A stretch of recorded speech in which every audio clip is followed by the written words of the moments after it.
We live in a world of pain and extreme sadness.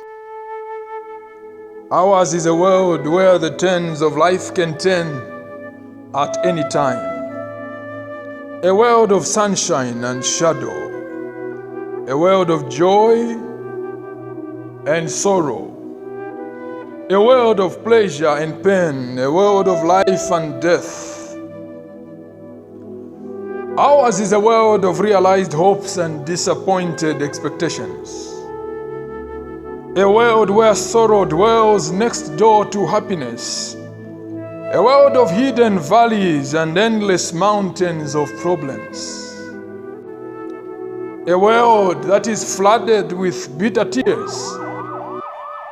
Choose as we may, still we must drink the bitter as well as the sweet of life's experiences. Many times we sit and see the things go around and we ask ourselves the question, why? And in our quest to find out why, another why comes up. And another, until why is itself up so many times that we become discouraged and stop thinking about the why. But the question still remains, why? And here many people ask, is life a closed book or an open page?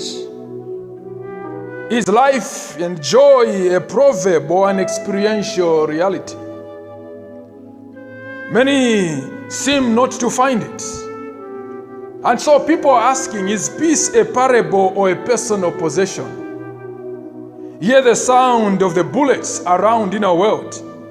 Is life a playground or it is a battlefield? Is life a dinner date or a dangerous jungle? Is life a story or a lorry that rolls us to nowhere? What is life? Who can know it? Is there a friend that we can trust? In times when problems suddenly come and our strength is proved to be weakness, when our hearts are severely tested and the wells of our comfort are dried up, when the uninvited blow of death, like a midnight thief, suddenly knocks at our door, robbing us those that we love, and our homes remain empty but full of pain. Is there a friend to wipe away our tears? When the pill of life gets bitter and tomorrow is hidden behind a thick veil of uncertainty, does anybody cares? What is life? Is life a vacuum or a vaccine of consolation and comfort? I know, we all need love. We need the love and the warmth and the sympathy of the people around us. But you know, friends, sometimes even this is not enough. There seems to be an emptiness within, a loneliness that the crowd of people around us cannot overcome. We still feel lonely in a crowd. The question is there a friend? Is there a friend? Where can we turn to? You know, there's so much uncertainty. There's so much uncertainty around us, and eternity seems infinitely far.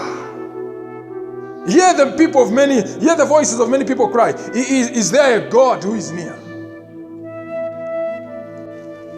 You see, beloved, I know we may not understand how and why things have happened the way they have in our lives. We cannot understand why certain things have befallen us, why we have been called upon to pass through certain trials in life, why certain influences have shaped our experiences. Some have been bereft of friends, others have suffered sickness. To some people, property has been swept away. And those that we loved and trusted have apparently turned against us. This is life.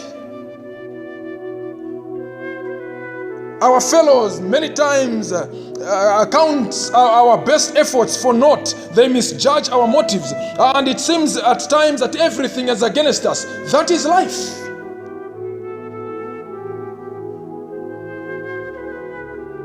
Sometimes the love and the warmth around us suddenly turn into coldness, and the friends around suddenly turn into our enemies. That is life. The question is I a friend who cares? Where can we go when my heart is in pain and pain perfectly persists? When my sickness and my sin has failed to cure, where can I go? When poverty comes in and says, I'm here to stay. When unemployment whispers, I will never let you go. When my habit cannot break, and in times when this pilgrimage on earth has turned into a courtroom of panic and pain, a mixture of sorrow and bitter disappointment, where can I go? Where can you turn to? When midnight comes at noonday, when living becomes a temptation, a struggle and a relentless war. We have seen this in the world today. And it is not surprising that we have seen many people surrender out of the stage of life in suicide. Death is no longer a dread, but an attractive alternative from the intense battle of existence. In a world such as this, a world where those who seek do not find, and those who find cheaply throw away. In a world like this one, where many are seeking for marriages, yet still those who are married are dissolving themselves in divorce. A world like this one, where others are seeking for joy, and those who have it don't seem to find any joy in the joy that others are looking for.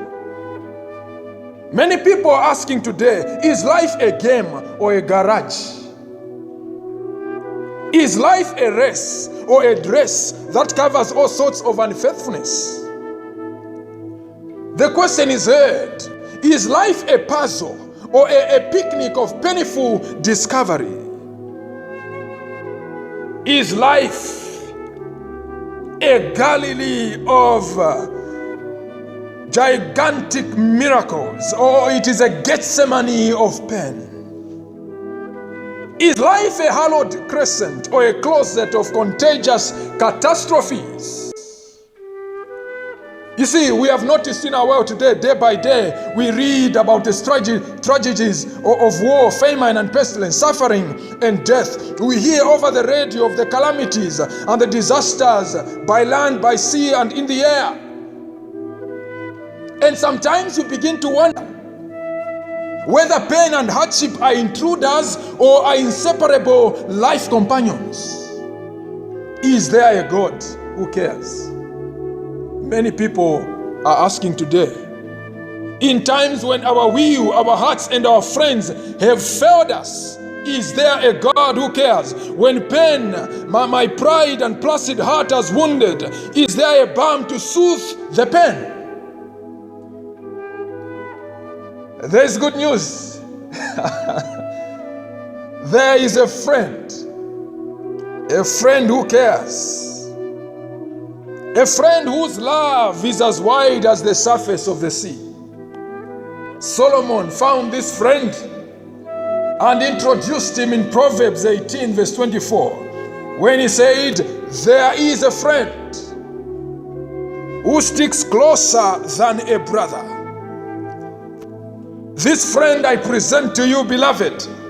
His name is Jesus. He is the Son of God and the Son of Man. The bridge bridging the gap between God and man. And I'm sure you'd love him to become your friend. Jesus is a friend. Through the pilgrimage of life, he is Shiloh, the peace giver. He is the desire of all nations, the root and the offspring of David, the bright and the morning star, Jesus. He is the last man standing when all else is fallen. He is the light to lighten the Gentiles and the glory of Israel. There is a friend who sticks closer than a brother. He is mighty God. He is the rod out of the stem of Jesse. He is the ransom for the sins of the whole world. He is the true high priest over the house of God. He is the head of the unchangeable priesthood, the intercessor at the right hand of the majesty on high. Jesus. He is a friend who sticks closer than a brother. And this morning I invite you to invite Jesus in your hearts and watch your Jericho come tumbling down.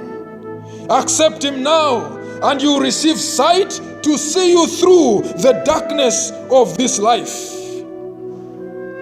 Accept Jesus and his love becomes an endless rolling story. His love is stronger than death. His presence dispels all fears.